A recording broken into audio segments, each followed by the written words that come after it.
प्यारे बच्चों, आप सभी का हमारे YouTube चैनल लर्निंग यूनिवर्स में एक बार फिर से बहुत बहुत स्वागत है।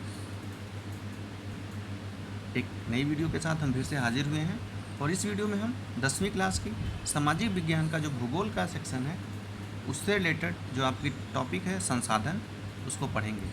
आपकी ये वर्कशीट संख्या 5 है और ये 17 जुलाई के लिए। बच्चों, आपको पता है कि आपकी जो वर्कशीट्स आ रही हैं उसमें भूगोल का जो आपका सेक्शन है उससे जो संसाधन आपका जो अध्याय है उससे आ रही हैं।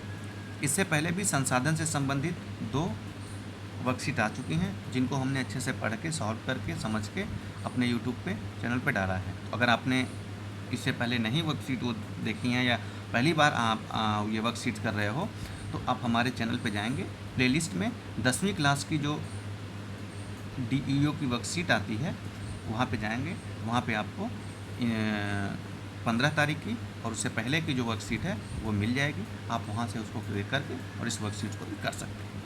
तो चलिए शुरू करते हैं। आप देखिए, इससे पहले में हम संसाधनों के प्रकार और उनको उपयोग के बारे में जाने थे। अब हम जानते हैं संसाधनों का संरक्षण। यानी आपको पता है, हमें भी पता है कि जो संसाधन होते हैं प्राकृतिक हों चाहे मानव निर्मित हों और जितने भी प्रकार के खनिज हों, भूमि संसाधन हो, मृदा हो, जल हो, तो इन सबको हम उपयोग भी करते हैं। लेकिन अगर हम अति उपयोग करते हैं तो ये तो ख़त्म हो जाएंगे। तो फिर हमारे लिए इनका बाद में हम या हमारे जो आने वाली पीढ़ियां हैं इनका कैसे उपयोग करेंगी, उनके लिए क्या रह जाएगा। तो ये बहुत सोचने का विषय है और इसीलिए इस संसाधनों के संरक्षण के बारे में हमें आपको बहुत जागरूक होना चाहिए और संसाधनों का सीमित और जितना ज़रूरी हो उतना उपयोग करना चाहिए। तो इस वीडियो को पूरा हमारे साथ बने रहिए। इसमें हम बहुत सारी चीज़ें आपको बताएंगे और साथ ही साथ और भी जो सरकार द्वारा मेजर्स लिए जा रहे हैं, जो जागरूकता अभियान है, उनके बारे में भी हम चर्चा कर लें। तो चलिए, प्यारे विद्यार्थियों, आपने कार्यपत्रक 3 और 4 में संसाधनों एवं उनके उपयोग के विषय में जानकारी प्राप्त की, जैसा कि मैंने बता दिया। आज के कार्यपत्रक के माध्यम से हम संसाधन संरक्षण के विषय में जानकारी प्राप्त करेंगे। तो संसाधनों का संरक्षण कैसे होता है? अब भाई, जितने संसाधन हैं उन संसाधनों के संरक्षण के अलग अलग उपाय होंगे। जैसे अब संसाधन संरक्षण का अर्थ क्या होता है, ये भी समझ लेना जरूरी है। तो देखिए, संसाधनों का सावधानी पूर्वक उपयोग। कैसा? सावधानी पूर्वक, यानी ऐसा नहीं कि मनमाना, सावधानी पूर्वक उपयोग करना एवं इन्हें फिर से बनने के लिए समय देना। 2 चीज़ें हैं। संसाधन संरक्षण का 2 अर्थ होता है कि जो आपका जो संसाधन है उसका सावधानीपूर्वक विवेकपूर्ण उपयोग करें और उन्हें फिर से बनने के लिए समय दें, क्योंकि बहुत सारे संसाधन हैं थोड़े समय बाद वो दोबारा रिज्यूनेट हो जाते हैं, उसी रूप में आ जाते हैं। चूँकि संसाधन सीमित है इसलिए संसाधनों का संरक्षण अति आवश्यक है। और संसाधनों का संरक्षण क्यों आवश्यक है? क्योंकि संसाधन सीमित है। जैसे कि आपको पता है, धरती पर केवल जितना पानी है उसका केवल 1% ही हमारे पीने योग्य है। और अगर हम अंधाधुंध जल का उपयोग करने लग जा रहे हैं तो हो क्या रहा है, आप देखें, बड़े बड़े शहरों में पानी की किल्लत हो जा रही है, सूखा पड़ जा रहा है। और जहाँ जिन इलाकों में सूखा पड़ता है वहाँ पे आप देखेंगे कितने लोग, कितने जानवर मर जाते हैं, मवेशी मर जाते हैं, लोग मर जाते हैं, फसलें बर्बाद हो जाती हैं। तो इन सब का बहुत बुरा हमारे समाज पे, विकास पे और मानव जाति पे पड़ता है, प्रकृति पर भी पड़ता है। जहाँ पे एक बार सूखा पड़ गया, सारे पेड़ पौधे ये सब चीज़ें नष्ट हो जाती हैं, वहाँ पे फिर दसियों साल लग जाते हैं उन चीज़ों को वैसा होने में।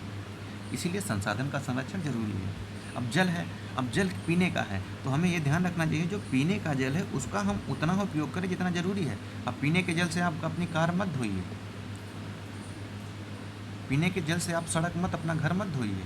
ये सब और भी जो उपयोग, जैसे कि जो कार उपयोग धोने वाले जो पानी है, घर धोने वाला पानी है, इनको एक नाली के माध्यम से जो वर्षा का पानी आता है उसे हम कहीं वर्षा जल संचयन कर लें और इनको उपयोग करके फिर इनको रिसाइकिल किया जा सकता है। इसके बारे में बहुत सारी तकनीक, आप गूगल पे जाएंगे या वर्षा जो जल विभाग है बहुत सारी जागरूकता अभियान चलाता है, तो उनसे आपको पता चल जाएगा। तो ये चीज़ें हमें जाननी चाहिए। अब चलते हैं, भूमि संसाधन का संरक्षण कैसे करते हैं। इसके लिए हमें क्या जरूरी? वनारोपण, क्योंकि जब वन का आरोपण करेंगे तो भूमि संरक्षित होगी। क्योंकि वन जो होते हैं क्या करेंगे भाई, जड़ें हैं, पहली बात पानी ले जाती हैं नीचे और जड़ों से भूमि का कटाव कम होता है, ठीक नहीं। और जो पत्तियाँ, फूल पत्तियाँ गिरती हैं उनसे जो क्या होते हैं, खादें बनती हैं, वो भूमि को उर्वर करती हैं। तो जो पेड़ पौधे हैं, वन है, कई तरीके से भूमि का संरक्षण करते हैं। रासायनिक कीटनाशकों और उर्वरकों के उपयोग को कम करना। हम इन सब का जो रासायनिक उर्वरक उपयोग हैं ये सब ज़्यादा भूमि को ख़राब करते हैं ज़मीन को, मृदा को ख़राब करते हैं, इनका कम उपयोग करें और इनकी जगह हम क्या करें, जैविक खाद का प्रयोग करें। अतिचारण मतलब जानवरों का एक ही जगह जब ज़्यादा चरा दिया जाता है तो उस ज़मीन से क्या होती है, उर्वरा शक्ति खत्म हो जाती है और ज़मीन क्या होती है, वो जो मृदा है, वहाँ की भूमि जो है वो ख़राब हो जाती है।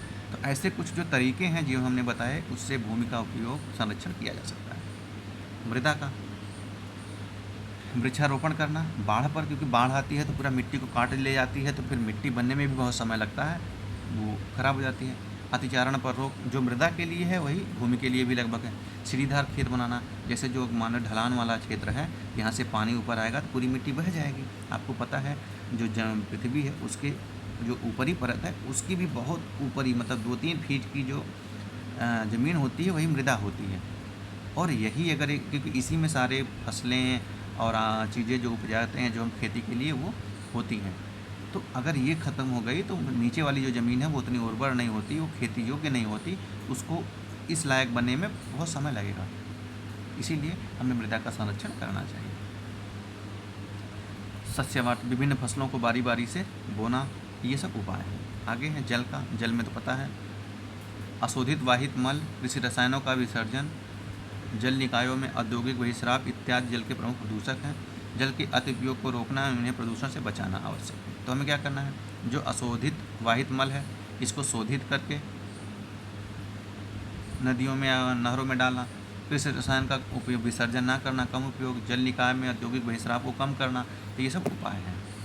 प्राकृतिक वनस्पति के लिए क्या है, वनों में का विनाश ना हो, मृदा अपरदन ना हो, वनों की आग जो है, भूस्खलन इत्यादि से प्राकृतिक वनस्पतियों वन्य प्राणियों को लुप्त होने की प्रक्रिया बढ़ जाती है, तो इन्हें रोकना हमें आवश्यक है। इसके अलावा वन्य प्राणियों के शिकार को भी रोकना है। पहले आप देखते थे कि भारत में जैसे आप देखेंगे कि चीता विलुप्त हो चुका है, शेर को बचाया जा रहा, हाथियों को बचाया, क्योंकि पहले जो ज़माने में लोग बंदूक आ गई तो लोग शिकार खेलने राजा महाराजा जाते थे, तो बहुत पक्षियों को पशुओं को मार रही है। अब उन पर रोक लगा दी गई है और रोक लगाई जा रही है। खनिज संसाधन, इसके लिए खनिजों के नियंत्रित उपयोग को बढ़ावा देना चाहिए, इन्हें बर्बाद होने से रोकना जरूरी है। कोयला, पेट्रोलियम आदि खनिजों का उपयोग कम करके इसके स्थान पर विद्युत ऊर्जा, सौर ऊर्जा के उपयोग को बढ़ावा दिया जाए।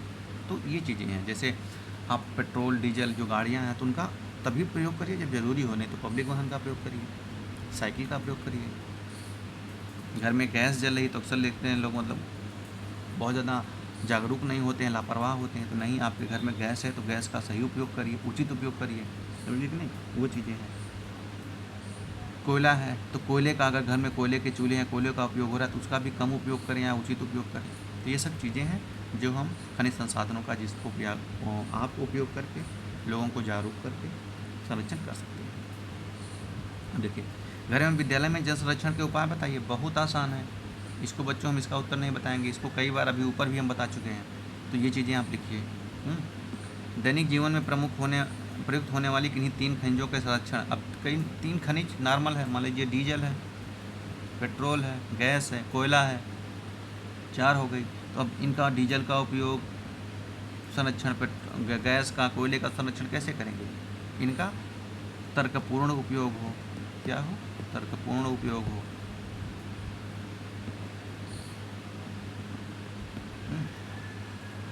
गाड़ी है तो रेड लाइट पर गाड़ी को बंद कर दीजिए जहाँ रेड लाइट हो, समझिए कि नहीं, गाड़ी को खुला ना छोड़ें, गैस सिलेंडर को भी खुला ना छोड़ें। इस तरह से बहुत सारे प्रयोग हैं जिनको करके हम इनका संरक्षण कर सकते हैं। तो प्यारे बच्चों, आज की आपकी ये वर्कशीट जो 10वीं क्लास की थी बहुत महत्वपूर्ण थी, यही समाप्त होती है। आशा है आप इस जो संरक्षण के उपाय हैं इसे अच्छे से समझ गए होंगे और लोगों को भी इसके बारे में जागरूक करेंगे। तो वीडियो देखने के लिए आप सभी बच्चों का बहुत बहुत धन्यवाद।